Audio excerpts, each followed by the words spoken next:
Hello friend, સ્વાગત છે તમારું ગુજરાતી રેસીપી કિચનની અંદર। આજે હું તમારી સાથે શેર કરીશ ખાવામાં એકદમ સ્વાદિષ્ટ અને હેલ્ધી ફણગાવેલા મસાલા મગની રેસીપી। આ ફણગાવેલા મસાલા મગ ઘરે તમે ખૂબ ઓછા સમયની અંદર બનાવી શકો છો અને શરીર માટે ખૂબ જ હેલ્ધી હોય છે। તો ચલો ફણગાવેલા મસાલા મગ બનાવવાનું શરૂ કરીએ। તો ફણગાવેલા મસાલા મગ બનાવવા માટે સૌથી પહેલા આપણે જે અહીંયા ડીશ ભરીનો મગ લીધા છે તેને એક કુકરની અંદર લઈ લઈશું।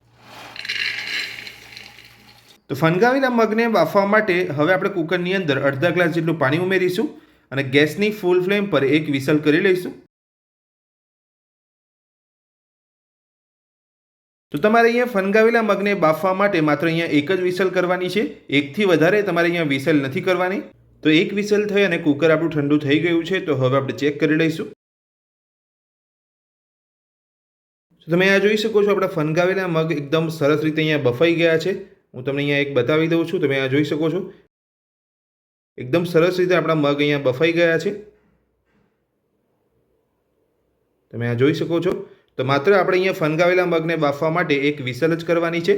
એક વિસલની અંદર તમારા મગ અહીંયા સરસ રીતે બફાઈ જશે, વધારે તમારે અહીંયા વિસલ નથી કરવાની। તો હવે આપણે અહીંયા બાફેલા મગને એક કાણાવાળી ટોપલીની અંદર કાઢી લઈશું, જેથી અંદર જે વધારાનું પાણી રહેલું હશે એ નીકળી જશે। તો તમે આ જોઈ શકો છો ટોપલીમાંથી જે વધારાનું પાણી રહેલું હતું અહીંયા ડીશની અંદર નીકળી રહ્યું છે। તો આ રીતે આપણે અહીંયા મગને ટોપલીની અંદર 5 મિનિટ માટે રહેવા દઈશું, જેથી વધારાનું પાણી નીકળી જાય। તો તમે આ જોઈ શકો છો બાફેલા મગમાંથી બધું જ અહીંયા પાણી સરસ રીતે નીકળી ગયું છે। તો હવે આપણે મગને કડાઈની અંદર લઈ અને મસાલા એડ કરીશું। હવે ફણગાવેલા મસાલા મગ બનાવવા માટે તમે આ જોઈ શકો છો મેં ગેસ ઉપર એક કડાઈ મૂકી છે। તો કડાઈની અંદર સૌથી પહેલા 3 ચમચી જેટલું તેલ ઉમેરીશું, તેલને ગરમ થવા દઈશું। તો તેલ આપણું અહીંયા ગરમ થઈ ગયું છે, તો હવે આપણે તેની અંદર નાની અડધી ચમચી જેટલું જીરું ઉમેરીશું, સાથે જ ઝીણું સમારેલું લસણ ઉમેરીશું। તો હવે આપણે લસણને લાલ થવા દઈશું। તો તમે આ જોઈ શકો છો લસણ આપણું અહીંયા લાલ થઈ ગયું છે। તો હવે આપણે તેની અંદર ઝીણી સમારેલી ડુંગળી ઉમેરીશું। ડુંગળી ઉમેરી લીધા પછી આપણે ડુંગળીને અહીંયા હલકી સાંતળી લઈશું। હલકી ડુંગળી આપણી અહીંયા સતળાઈ ગઈ છે, તો હવે આપણે તેની અંદર ઝીણા સમારેલા ટામેટા ઉમેરીશું, સાથે સ્વાદ પ્રમાણે મીઠું ઉમેરીશું, નાની અડધી ચમચી જેટલી હળદર પાવડર ઉમેરીશું, બધું સરસ મિક્સ કરી લઈશું। તો ડુંગળી અને ટામેટાને તમારે અહીંયા હલકા સાંતળવાના છે, પૂરેપૂરા નથી સાંતળી દેવાના। તો હવે આપણે તેની અંદર 1 ચમચી કાશ્મીરી લાલ મરચું ઉમેરીશું, બધું સરસ મિક્સ કરી લઈશું। તો બધું સરસ આપણે અહીંયા મિક્સ કરી લીધું છે। તો હવે આપણે જે બાફેલા મગ રાખ્યા છે એ ઉમેરી લઈશું। તો બાફેલા મગ આપણે અહીંયા ઉમેરી લીધા છે, તો બધું સરસ મિક્સ કરી લઈશું।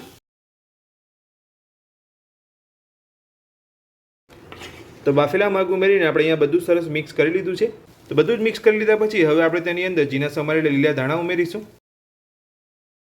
તો ઝીણા સમારેલા ધાણા ઉમેર્યા પછી સાથે જ આપણે અડધા લીંબુનો રસ ઉમેરીશું, બધું સરસ મિક્સ કરી લઈશું। તો ગેસને બંધ કરી લઈશું ને આપણે અહીંયા બધું સરસ મિક્સ કરી લીધું છે। તો ફણગાવેલા મસાલા મગ બનીને આપણે તૈયાર છે। તો એક પ્લેટની અંદર સર્વ કરી લઈશું। તો ખાવામાં એકદમ સ્વાદિષ્ટ અને પ્રોટીનથી ભરપૂર આપણા ફણગાવેલા મસાલા મગ બનીને તૈયાર છે અને આપણે એક પ્લેટની અંદર સર્વ પણ કરી લીધા છે, તમે આ જોઈ શકો છો। તો ફણગાવેલા મસાલા મગ બનાવવાની રેસીપી તમને મારી કેવી લાગી મને કોમેન્ટ બોક્સની અંદર કોમેન્ટ કરીને જરૂરથી જણાવજો। આજની રેસીપી પસંદ આવી હોય તો વિડીયોને લાઇક કરજો, ચેનલને સબસ્ક્રાઇબ કરી રાખજો આ જ રીતની નવી રેસીપી મેળવવા માટે। Thank you.